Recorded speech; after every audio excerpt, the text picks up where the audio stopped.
तो स्वागत है आप सभी का किलर पीटर के यहाँ पे चैप्टर नंबर 123 के अंदर।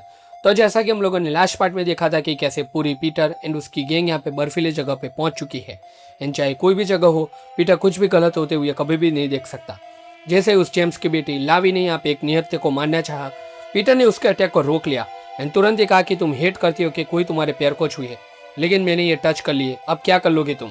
पीटर का एंट्री हमेशा क्लासिक होता है एंड भाई तुरंत ही पीटर पीछे हट जाता है। लावी कहते कि क्या तुम्हारी स्मेल यहाँ पे बहुत ज़्यादा अलग है, आउटसाइड एरिया विलेज में यहाँ पे परमिशन के बिना नहीं आ सकते। वो कहते कि नो वे एंड तुरंत ही वो याद करते हैं फिलिप एंड जेम्स का कन्वर्सेशन, जहाँ पे उसने कहा था कि अंद्रेस मर चुका है एंड पीटर कभी भी यहाँ पे आ सकता है। तुरंत ही लावी यहाँ पे पीटर को ध्यान से देखने लगी एंड वो यहाँ पे सोचती है कि सबने कहा था कि पीटर एक बुड्ढा है, लेकिन ये स्मेल से लगता है कि ये तो बहुत ही ज़्यादा यंग है, ये कैसे हो सकता है। तुरंत पीटर ने कहा कि डिस्पैच, मुझे देहा के ग्रुप ने यहाँ पे डिस्पैच किया है एज अ मर्सिनरी स्काउट। तुरंत ही यहाँ पे लावी ने कहा कि अगर तुम मर्सिनरी स्काउट बन के आए हो तो अपना काम करो, दूसरे के काम में यहाँ पे क्यों बीच में आ रहे हो। एंड क्या तुम्हें यहाँ पे आने से पहले नहीं बताया गया था क्या कि अपना मुंह, आंख एंड कान यहाँ पे बंद रखना जब भी आओ एंड जब भी जाओ।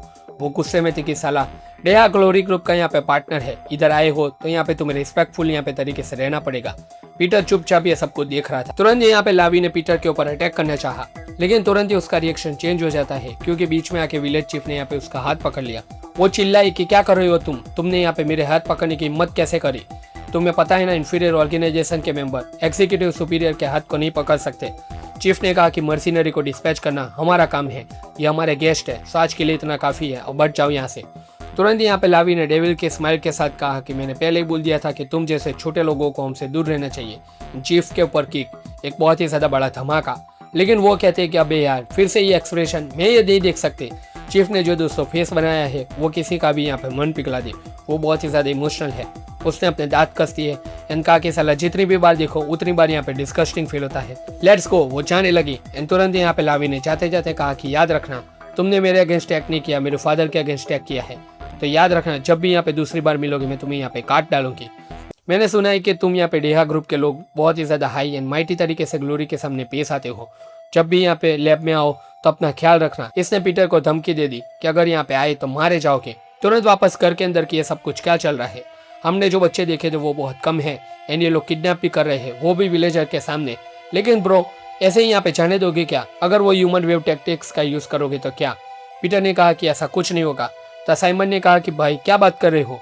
पीटर ने कहा कि मुझे नहीं पता, लेकिन वो चीफ के ऊपर अटैक नहीं कर सकती। ये बात अच्छी है कि उसने सिर्फ अब तक मुझे देखा है, ना तुम लोगों को, सो यहाँ पे उसको कोई भी शक नहीं होना चाहिए। चीफ को मुझे आखिरकार यहाँ पे एक्सप्लेनेशन देना पड़ेगा कि इधर चल क्या रहा है, लेकिन मुझे नहीं लगता कि चीफ ऐसा कुछ करने वाले हैं। चीफ ने दोस्तों अपनी तलवार पीटर के गले पे रख दी है एंड चीफ ने कहा कि ये जगह सी लेवल से यहाँ पे 3500 मीटर ऊपर है। पता है इसका मतलब क्या है, इधर का ऑक्सीजन लेवल 70% है माउंटेन के बॉटम के। नॉर्मल लोग यहाँ पे इसको एडजस्ट नहीं कर सकते, वो तुरंत मर जाते हैं, लेकिन तुम लोग ऐसे कंफर्टेबल हो जैसे तुम यहाँ पे सालों से इधर रह रहे हो। इसका मीनिंग है कि तुम लोग यहाँ पे बिल्कुल भी ज्यादा नॉर्मल नहीं हो। लावी का अटैक को तुमने अपने टोस से यहाँ पे बहुत इजीली ब्लॉक कर दिया, ये बहुत ही अच्छी बात है क्योंकि वो अपने नीज से यहाँ पे दीवार तक को तोड़ सकती है। मैंने बहुत दुनिया देखी है, बैटलफील्ड भी यहाँ पे देखी है, लेकिन तुम मुझे नहीं बना सकते। बताओ कि आखिरकार तुम लोग हो कौन, क्यों आए हो इधर। पीटर ने कहा कि अब ध्यान, वो जेम्स का लैब है राइट, मैं उसको डिस्ट्रॉय करने आया हूँ भाई, ये होता है असली ऑरा। पीटर का जो ऑरा है वो नेक्स्ट लेवल के ऊपर है। चीफ तुरंत ही समझ गया कि ये बंदा कोई भी झूठ नहीं बोल रहा, मेरे एक्सपीरियंस से इतना तो मालूम पड़ चुका है, मैं उसकी ब्रीथिंग से यहाँ पे इतना तो बता ही सकता हूँ।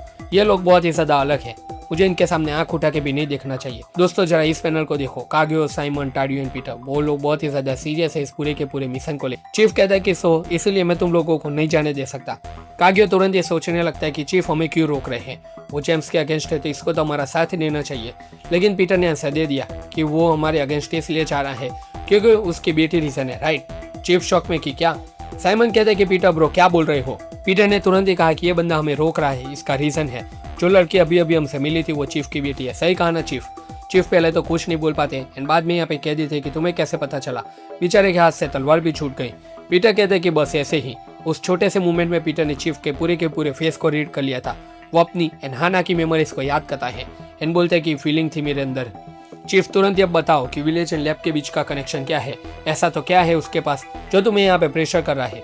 चीफ की हालत खराब कि साला ये तो माइंड भी पढ़ सकता है क्या। एंड इतना ही कहा कि भाई तू है कौन बता। जैसे पीटर ने दोस्तों पूरी की पूरी सच्चाई बताई, चीफ की आवाज टाइट कि साला ये सारे के सारे यहाँ पे ग्लोरी के डिसाइपल है, मतलब कि अपोस्टल्स। वो यहाँ पे थर थर कांपने लगा कि जो मेरे सामने है वो बंदा कोई और नहीं, यहाँ पे सबसे बड़ा लेजेंडरी किलर पीटर है। पीटर कहता है कि दैट्स राइट।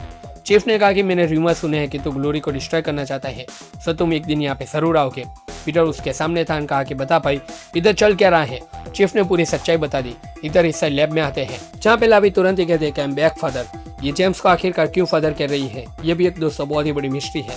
जेम्स ने कहा कि वेल डन, बच्चों का क्या हुआ। लावी ने कहा कि मैंने बहुत ज्यादा देखा लेकिन यहाँ पे कोई भी काम का नहीं था। लेकिन तुरंत ही लावी के एक्सप्रेशन के देख के जेम्स ने यहाँ पे कहा कि तेरा चेहरा लटका हुआ क्यों है, कुछ हुआ क्या। लावी कहती है कि अरे वो, एंड तुरंत यहाँ पे माइंड में कहती है एक दिन मैं यहाँ पे चीफ को मार डालूंगी।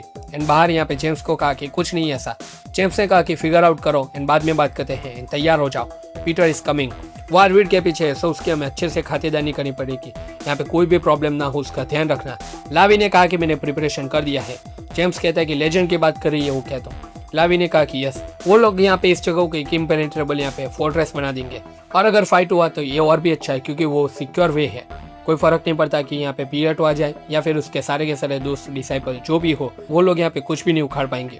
जेम्स ने कहा कि बहुत टाइम के बाद ऐसी एक्साइटमेंट फील हो रही है मुझे, ये फाइट दोस्तों बहुत ही ज्यादा कियोटिक रहने वाली है। इधर चीफ कहते हैं कि नहीं, तुम नहीं जानते कि वो बंदा कितना ज्यादा डेंजरस है। उसने अपने एक्सपेरिमेंट के लिए बहुत से लोगों के यहाँ पे बलि दे दी है।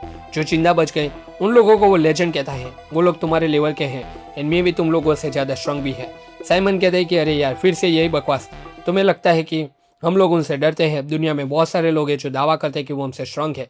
चीफ कहते हैं कि अरे मेरे कहने का ये मतलब नहीं है, लेकिन यहाँ पे जो लेजेंड है उनकी बात ही अलग है। साइमन कहते हैं कि यहाँ के मतलब क्या जगह है ये। चीफ कहता है कि बहुत सालों पहले मैं उसके लैब में यहाँ पे आता जाता रहता था, तो मेरा नसीब अच्छा था कि एक दिन मुझे अपोस्टल एंड लेजेंड के बीच की फाइट देखने को मिली। मैं तो 10 साल से ज्यादा हूँ लेकिन मुझे नहीं लगा था कि कभी अपोस्टल को देखूंगा, वो मेरा ऑनर था। हम देखते हैं जूडास को, जो कि यहाँ पे कहता है कि अबे ये क्या बकवास है, मुझे लगा था कि अपोस्टल बनने के बाद बड़े आराम से जीऊंगा, लेकिन इधर आने के साथ यहाँ पे साला कि वो लोग मुझे इंस्पेक्ट कर रहे हैं। मुझे ऊपर से कहते कि मुझे अपनी स्किल को प्रूव करना पड़ेगा। क्यों बुलाया मुझे? तो सामने यहाँ पे स्कादी खड़ी थी, तो सामने स्कादी थी जिसने कहा कि जानना चाहोगे 1 to 10 स्किल पे मैं यहाँ पे कितने स्ट्रांग हूँ। जूडास यहाँ पे गुस्से में कहता है कि साला लगा दो अपना पूरा दम, मुझे यहाँ पे अपना 10 out of 10 दे दो। यहाँ पे कहते हैं कि मैंने तुम्हारा डेटा देखा है, सिमिलर टू पीटर, हमने इन्फो निकाला है पीटर को उड़ाने का। जूडास कहते हैं कि मैंने लगता है बहुत ज्यादा आराम कर दिया है, काम करना टफ है, तो मैं यहाँ पे अपना वार्म अप कर दूंगा तुम्हारे सामने। उसने तुरंत ही नीचे देखा, स्लाइडिंग एक्सेलरेटर अप्लाइड था, वो पर्पसफुली था क्योंकि जो आइस का स्लेट होता है वो यहाँ पे ऑयल से भी ज्यादा स्लिपरी होता है। फ्रिक्शन 0, इसका मतलब ये है कि उसके पास एडवांटेज है। स्कादी ने कहा कि तुम पीटर से अलग हो जूडास, पीटर के सामने तुम्हारा यहाँ पे कोई भी कंपैरिजन नहीं हो सकता। जूडास के ऊपर हमला जो उसने यहाँ पे बाल बाल डॉज किया, लेकिन फ्लोर की वजह से वो यहाँ पे इम्पॉसिबल था कि फाइट बैक कर सके। फ्रिक्शन 0 था, कोई भी रेजिस्टेंस नहीं था। सामने स्कादी के लिए परफेक्ट अपॉर्चुनिटी थी। जूडास ने तुरंत ही कहा कि क्या लगा कि मैं यहाँ पे बहुत टाइम के बाद वापस आया हूँ, ओल्ड हो चुका हूँ मैं, तो तुम मुझे इजीली डिफीट कर पाओगे। एंड अपना स्टिक निकाल के उसने बर्फ के अंदर वो घोप दिया एंड तुरंत यहाँ पे उसने आइस को तोड़ दिया। अब बारी थी जूडास के अटैक की। स्कादी कहती है कि खड़ा रहना भी मुश्किल है, सो उसने स्टिक का यूज किया मूव करने के लिए। स्कादी ने तुरंत ही कहा कि तू ओल्ड है लेकिन अपोस्टल एक अपोस्टल ही है, तूने वो सोच लिया कि हम सब सेम है। जूडास ने तुरंत ही कहा कि सारे के सारे लोग हम अपोस्टल को बेकार समझते हैं, लेकिन हम लोग ये भी नहीं जानते कि वो लोग है कौन जो हमारे बारे में बकवास करते हैं। तुम सारे के सारे लोग अपना दिमाग खो बैठे हो, तुम हम लोगों को यहाँ पे इजी में ले रहे हो। मैं अब बताता हूँ कि क्यों मैं यहाँ पे 12 अपोस्टल्स में से एक हूँ ग्लोरी का। और स्कादी के ऊपर हमला, लेकिन वो अचानक से उसके आइस के सामने गायब हो गई। जूडास पूरी तरीके से शॉक में कि क्या ये इतनी फास्ट है, टाडियो के अलावा दुनिया में कोई और भी है जो इतना फास्ट मूव कर सकता है। स्कादी ने तुरंत ही कहा कि जूडास तू रिग्रेट करेगा कि क्यों मुझे कहा कि अपना फुल पावर यूज कर। जूडास शॉक में। स्कादी ने कहा कि अब बताती हूँ कि क्यों मैं यहाँ पे एक लेजेंड हूँ। एंड बस इतना कहने के साथ ही दोस्तों अपोस्टल में से एक, जिसको यहाँ पे ओजी पीटर की फर्स्ट कॉपी लोग बोलते हैं, उसको यहाँ पे स्कादी ने बहुत ही ज्यादा इसीलिए डिफीट कर दिया। बड़े कोल्ड लुक के साथ यहाँ पे कहा कि कोई भी फर्क नहीं पड़ता कि तुम अपोस्टल हो या फिर कोई और, सारे लोग इसके ऊपर सेम ही है। एवरीवन, तुम सारे के सारे लोग यहाँ पे मेरे कुत्ते बनोगे, मतलब कि मेरे गुलाम। तो दोस्तों जैसा कि हम लोगों ने इस चैप्टर में देखा कि जो जेम्स के यहाँ पे बनाए हुए लेजेंड है वो बहुत ही ज्यादा डेंजरस है। जूडास के जैसे बंदे को इतना इजीली डिफीट करना कोई मजाक नहीं है। अगर जूडास इतना इजीली डिफीट हो सकता है तो पीटर एंड उसकी गैंग के लिए दोस्तों आने वाले चैप्टर में मुश्किलात और भी ज्यादा बढ़ेंगे। तो दोस्तों यही था ये पूरा का पूरा यहाँ पे किलर पीटर का चैप्टर नंबर 123। जितने बने उतनी जल्द दोस्तों मैं यहाँ पे और भी चैप्टर का एक्सप्लेनेशन लेके आऊंगा। बस यहाँ पे पेशेंटली वेट करना आने वाले चैप्टर्स के लिए। तो दोस्तों यही था ये पूरा का पूरा वीडियो। हम मिलते हैं आपसे अगले वीडियो के अंदर, तब तक के लिए गुड बाय।